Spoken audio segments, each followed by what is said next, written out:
Sylvia Bongo Ondimba, l'ancienne première dame du Gabon, a été inculpée de blanchiment de capitaux jeudi, un mois après que son époux Ali Bongo a été renversé par un coup d'État. La nouvelle a vite fait réagir les Gabonais de Libreville, dont certains soutiennent la décision de justice rendue publique vendredi par le procureur de la République, André Patrick Ropona. L'ex-première dame inculpée de blanchiment de capitaux, de faux et usage de faux est toujours maintenue en résidence surveillée. L'épouse de l'ex-président du Gabon, Sylvia Bongo Ondimba Valentin, a été inculpée pour blanchiment de capitaux et maintenue en résidence surveillée, un mois après que son époux a été renversé par l'armée, qui accusait aussi l'ex-première dame et l'un de ses fils d'avoir manipulé le chef de l'État. Noureddine Bongo Valentin, quant à lui, est déjà inculpé et incarcéré notamment pour corruption et détournement de fonds publics avec plusieurs ex-membres du cabinet présidentiel et 2 ex-ministres.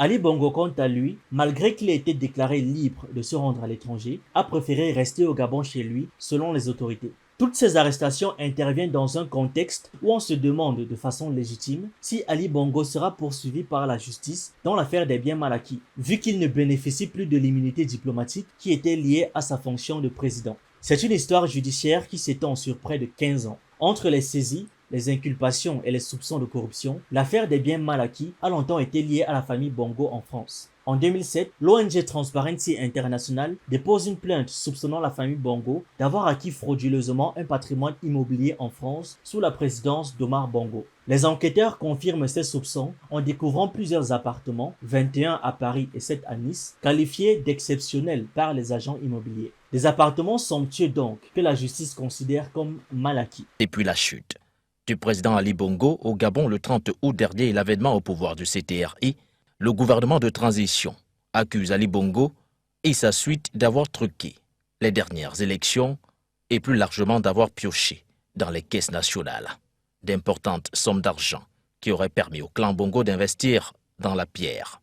En France, selon l'ONG Transparency International, les Bongo comptent au moins 33 propriétés, plus ou moins luxueuses. Hôtels particuliers, appartements, au moins 21, sont situés dans la capitale selon le groupe communiste au Conseil de Paris. Le journal Libération en recense même 28 dans les coins Cossus de Paris pour une valeur minimale estimée à 85 millions d'euros. Tous ces biens font l'objet de saisies pénales. Dans un jugement rendu en février 2022, la Cour d'appel de Paris déclare que ces propriétés ont été achetées avec de l'argent provenant des détournements de fonds publics et de la corruption de sociétés pétrolières, notamment Elf Aquitaine, aujourd'hui Total Energy. Et j'espère, même s'il ne faut pas trop rêver, que Total Energy paiera le prix pour ses faits de corruption dans ce pays. En tout cas, il a déjà été reconnu qu'une partie de l'argent des Bongo venait d'eux. C'est déjà ça.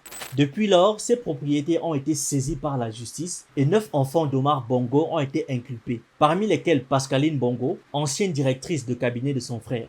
Ils font face à des accusations de recel, de détournement de fonds publics, de corruption active et passive, de blanchiment d'argent et d'abus de biens sociaux. Contrairement à eux, Ali Bongo, comme précisé plus tôt, n'a jamais été inquiété par la justice en raison de l'immunité liée à sa fonction de chef d'État. Cependant, cette immunité a pris fin depuis qu'il n'est plus au pouvoir, bien que les conséquences de cette situation restent encore incertaines à ce jour. Et comme un malheur n'arrive jamais seul, ces biens mal acquis ont à nouveau fait parler de ces derniers jours. La semaine dernière, la chaîne de télévision BFM TV révélait que les élus de la ville de Paris veulent transformer en logements sociaux les biens mal acquis des Bongo. Que faire de la trentaine de biens mal acquis détenus en France par le président gabonais déchu Ali Bongo et sa famille, s'interroge toute la presse française comme RFI par exemple. Il faut dire que l'impressionnant patrimoine immobilier et autres biens luxueux frauduleusement acquis par la dynastie Bongo fait des choux gras des journaux, des chaînes de télévision et de radio. Des élus communistes de Paris veulent récupérer ces biens pour les transformer en logements sociaux.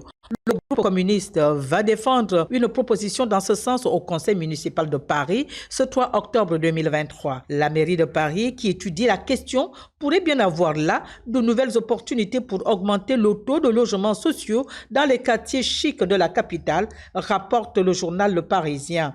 Les élus disent qu'ils s'appuient sur un arrêt de la Cour d'appel de Paris datant de 2022. Et évidemment, aucun d'eux n'a émis l'idée de rembourser l'État gabonais avant de se les approprier ou même de simplement leur en parler pour entamer de quelconques négociations. Non, tout ce qu'il propose, c'est que l'État français les récupère et qu'il les cède à la ville de Paris avec une décote. Une décote, c'est la diminution de la valeur de quelque chose, tout simplement. Dans le contexte immobilier, elle représente la réduction appliquée au prix de vente d'un bien. Et généralement, cela se réfère au montant auquel le propriétaire accepte de vendre son bien en dessous du prix initial proposé. Cette situation se produit lorsqu'un acheteur fait une offre inférieure à l'estimation de l'appartement ou de la maison et que cette offre est acceptée. Par exemple, je veux vendre ma maison qui a une valeur estimée à 1 million. L'acheteur me propose 800 000 et j'accepte de la lui vendre. En gros, c'est ça.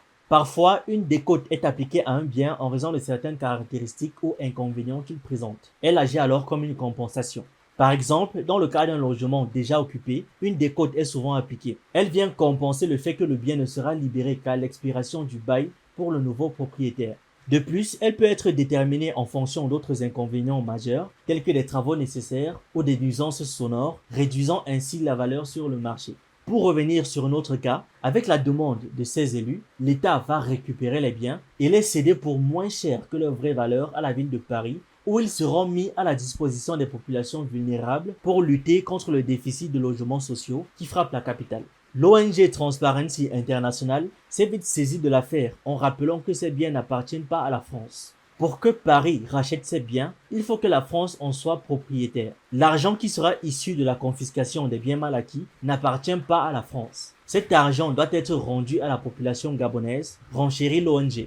C'est notre objectif depuis 15 ans, c'est ce que prévoit le mécanisme de restitution créé il y a 2 ans. Que prévoit justement ce mécanisme de restitution ?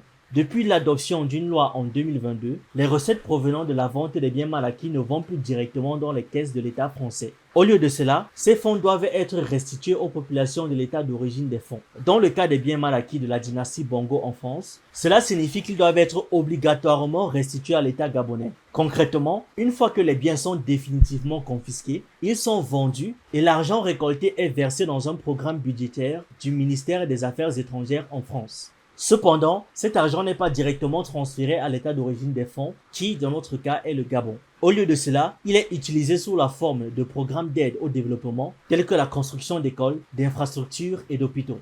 Ces projets sont décidés d'un commun accord entre la France et l'état d'origine des fonds, garantissant ainsi que l'argent est utilisé pour le bénéfice direct des populations locales. Les fonds peuvent être utilisés dans des projets de développement par des organismes tels que l'Agence française de développement, le Programme alimentaire mondial et l'UNESCO, entre autres. Cette utilisation des fonds est soumise à une surveillance stricte pour s'assurer qu'ils ne retombent pas dans les circuits de la corruption. Et concernant les biens mal acquis de la famille Bongo en France, c'est cette procédure qui devrait être suivie. Même si la mairie de Paris accepte leur transformation en logements sociaux, elle devra inévitablement les racheter. Cependant, cette démarche doit attendre la conclusion de l'enquête et la confiscation définitive des appartements avant d'être mise en œuvre.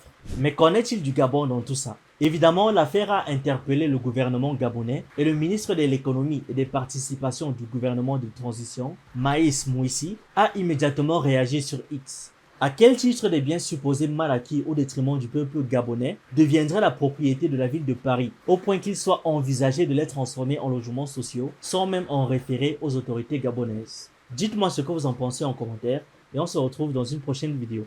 Pour les nouveaux sur cette chaîne, on parle de culture africaine, d'actualité, de sciences humaines et on s'édifie sur un ensemble de choses qui nous permettent d'anticiper et d'être prêts à toute éventualité. Je vous encourage donc à vous abonner, à liker cette vidéo et à la partager en statut WhatsApp, sur Facebook, sur Instagram ou même ailleurs. C'est totalement gratuit et ça fait toujours plaisir.